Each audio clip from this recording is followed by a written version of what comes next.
Awesome. I don't care how old you are. I don't. Nice fish. Another dock bass.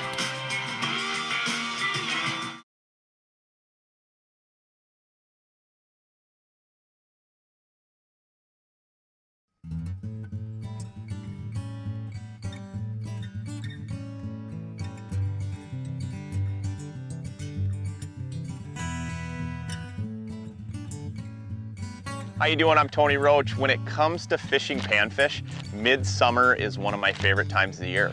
For one, after spring is gone, it seems like anglers just forget about panfish. They're chasing bigger fish. They've got their sights set on bigger predators that time of year.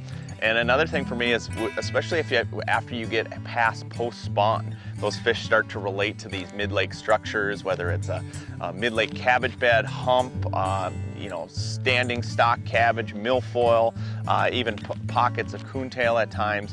Those fish will loosely relate to that structure. Sometimes they're off structure, sometimes they're right tight in those weed pockets. But one of my favorite presentations to throw is a whistler jig in a plastic or a minnow. Northland has these new whistler jig UV colors, absolutely dynamite for fishing big crappies all summer long. One thing I like about the UV is they come in various colors. Like this one's a green perch.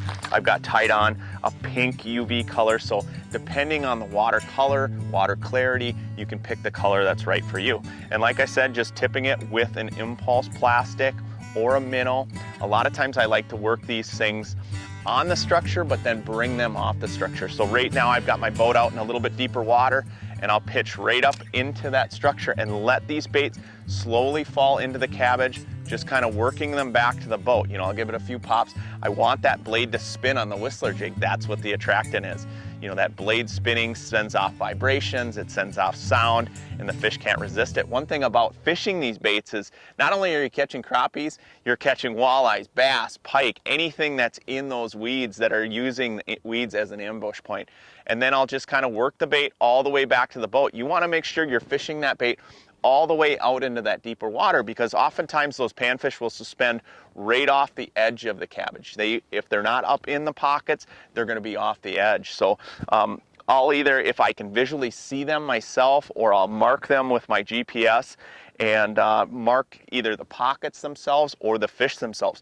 A lot of times I'll just drive around the structure and I'll structure scan, and as soon as I see a pocket of fish, whether it's a school of crappies that are suspended or fish that are right inside those pockets, I'll mark those with icons, and then I just come back and run my trolling motor right along the edge, pitching that whistler jig right into the schools of fish.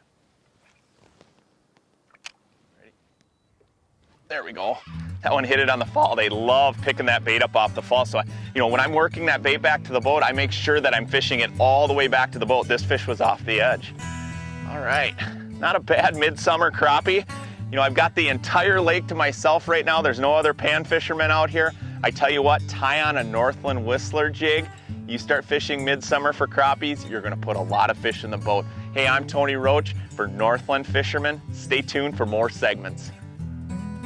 So what I'm doing today is I'm actually using a technique that I used to call grub it.